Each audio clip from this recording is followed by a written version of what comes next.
Hey everyone, I'd like to give a shout out to our beautiful friend Carolyn Gimarelli, who is helping us out with guest art this week. Thank you, Carolyn! The time has come for us to talk about water. This has been one of those things that has caused some disputes in the comments and discussions ever since episode 1, when I brought up Dr. Emoto, who spent his life researching water and demonstrated that by projecting love onto water and freezing the water, it would cause the water to freeze in beautiful patterns. Projecting negatively onto water caused the water to form like this, and that's a pretty dramatic difference. Emoto has tried this with many different energies and emotions. This is Beethoven, Bach, and Mozart. This is heavy metal, and this is hate. Now, the common argument from the skeptical perspective is that there was a triple-blind study on Emoto's research, and several times they didn't see nearly the same results that Emoto did. Does this mean Emoto is a lying, crazy Japanese guy? Not necessarily. He seems like a pretty level-headed guy. Could it mean that the people who did the triple-blind studies didn't understand what Emoto understood about water? Well, I feel like this may be more of a possibility, but this is what we're going to discuss today. Now, let's objectively look at water for a second. What do we really know about it scientifically? Well, we know that it's the most common substance on Earth. We also know that every living species of life on Earth comes from water, and needs water to grow. This includes crystals too, by the way. We know that the human body is roughly 75 to 90% water, and that's quite a bit. Not just humans though, it's prevalent in all life. Without water, life could not exist on this planet. Science knows that life emerged on Earth from water, and all of our studies of the planet shows that life must have originated with water and slowly evolved outwards, growing and flowing and forming new life. But water was that original substance that it started in. They often call this the primordial soup. Water is the only element in existence that can exist in 3 states: solid, liquid, and gas. Because of that, it's pretty much everywhere. Water doesn't just flow in oceans, lakes, and rivers, but it flows through the air. Those clouds are nothing but water. It's also in abundance in the North and South Poles. What else do we know about water? Well, it's the only element that expands when it freezes, and contracts when it heats. Every other element on the planet does the opposite, which science today cannot explain. Scientists have also discovered that water is capable of creating an immense amount of pressure, either through freezing the water or even in life. In a seed, for example, it reaches 400 atmospheres of pressure at the point of germination. This is why a plant shoot can break through asphalt with ease. Why does water have the highest surface tension of all liquids? Why is it that it's the most powerful solvent on Earth? And why is water able to rise against gravity through the trunks of giant trees against thousands of atmospheres of pressure? Want to know the truth? The truth is that there are a lot of unanswered questions about water and what it is that we have absolutely no logical conclusive answers to. This is an absolutely beautiful thing, because admitting that we know nothing allows us to open up to learn new things about what it is that we want to know. In this situation, water.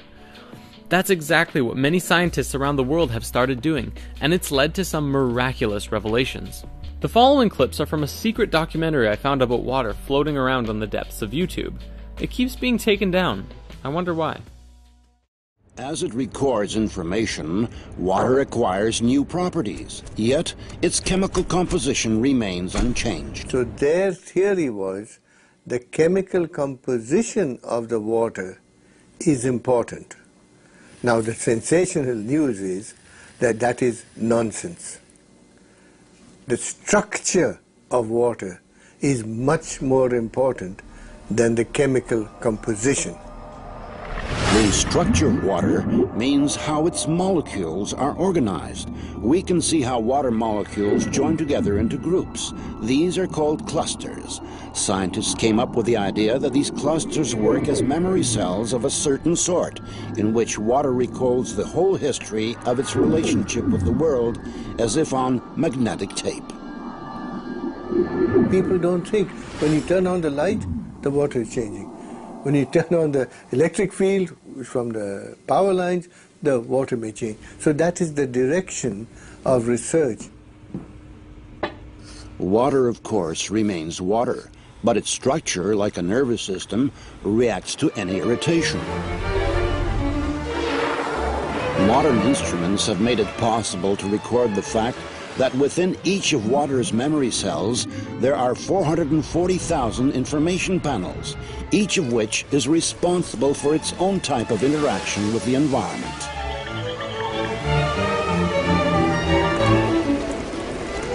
If you consider a cluster as a group of specific molecules, then it can survive only a short amount of time. But if you consider it as a structure whereby molecules can leave and other molecules come in, the cluster can last effectively for a very long time. The stability of the cluster structures confirmed the hypothesis that water is capable of recording and storing information. It may be the single most malleable computer, it's like a computer memory. It's the memory of information. We must know how it is arranged. It is like the alphabet. If I give you the alphabet, you don't know a word, you don't know a letter, you don't know a sentence. So the molecular structure is the alphabet of water. And you must make a sentence out of water, and you can change a sentence.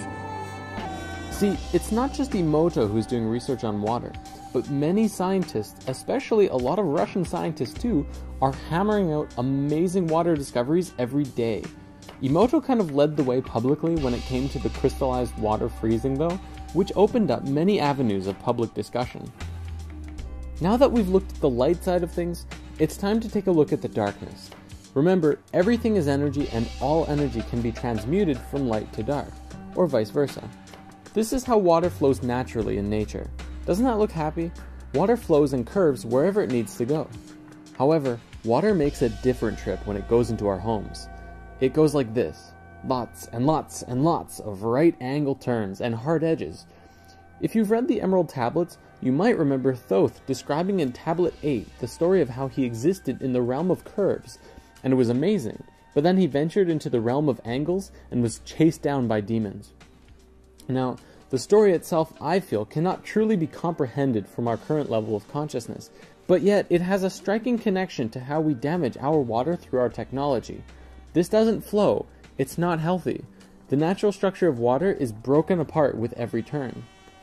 On an even greater scale, it is known that most cities work on a closed-loop system. This means that the water we use is continually recycled over and over. The water passes through aggressive chemical purification and powerful filters. Then, the water returns to our homes, still remembering the chemicals and violence it was subjected to. Even worse than that, though, is the informational pollution that the water accumulates as the water flows down miles of long pipes through thousands and thousands of homes and apartments. We are polluting our water spiritually, and it's happening on a huge scale. The water adopts all of the stress, fear, and anger in our lives. By the time it gets to our bodies, it is not in very good shape at all, and it's not benefiting us by drinking it. Now, I realize that that's pretty dark, but the most important thing to remember is that everything is energy, and all energy can be transmuted. So let's talk about that. What are some practical solutions for both cleansing our own water and getting cleaner and healthier, happier water into our bodies? First, I believe that this is another one of those many uses of orgonite. If we throw orgonite into our sewers or just keep them near the pipes in our houses, that will begin to drastically alter and begin a positive transmutation of the negative energy in the water into something more fantastic. Second, make yourself some spirit water. Since we discussed spirit water in crystals part 2, many individuals have written in to tell how they are no longer drinking coffee in the morning because they are putting crystals in their water before they go to bed and having a healthy, fresh glass of charged and vitalized water before their day instead. By bringing that healthy energy into your being, you're able to use that frequency and make yourself healthier and think clearer, and bring more high frequency and happiness into your life and all those around you, which in turn will spread more love. If our ancestors were able to make healing water using silver jars, what's to stop us from doing it too? Third, I think it would be amazing to do a weekly water meditation. Every Sunday, I'm going to go into meditation and put my intention and focus on healing and rejuvenating the water of the planet. It doesn't have to be at a synchronized time, we'll just say at some point on Sundays. You can work on transmuting the water in your body, or in the water flowing through your house, or for the whole planet. It's up to you, and every meditation will count, because you're setting your intention and projecting your consciousness that which you desire. And finally, be grateful for the water you drink. Here's another clip I'd like to show you. Dr. Emoto has conducted another interesting experiment. He placed rice into 3 glass beakers and covered it with water. And then every day for a month, he said, "Thank you" to one beaker, "You're an idiot" to the second, and the third one he completely ignored.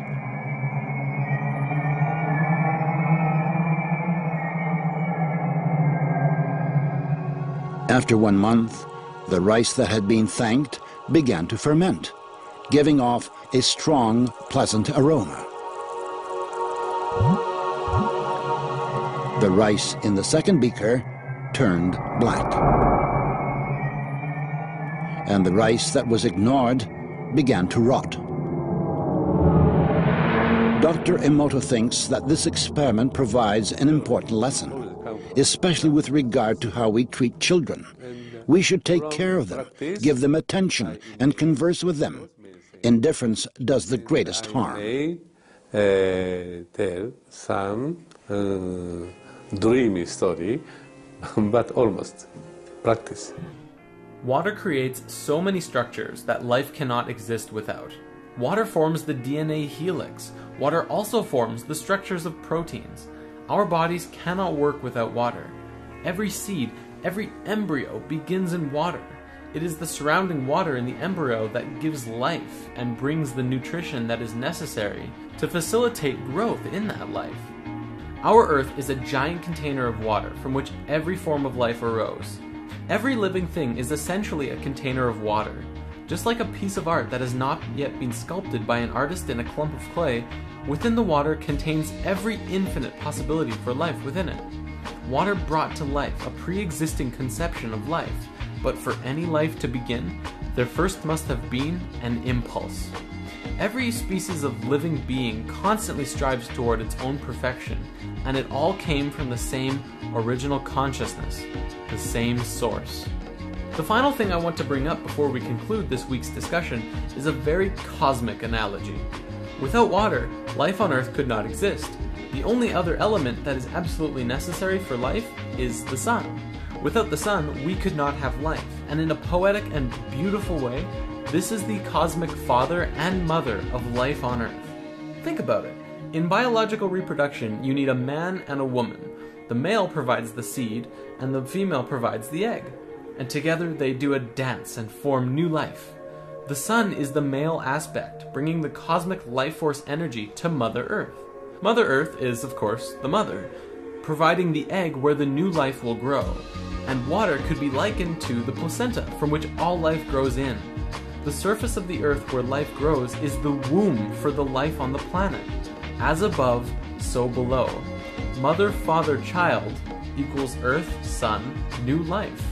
And that's us, as well as all of the animals and wildlife and crystals and everything living on this planet. Modern science and society is relatively skeptical, to say the least, of the messages from water. But when you look at it as a whole, I feel that Emoto's work is just scratching the tip of the iceberg when it comes to understanding water.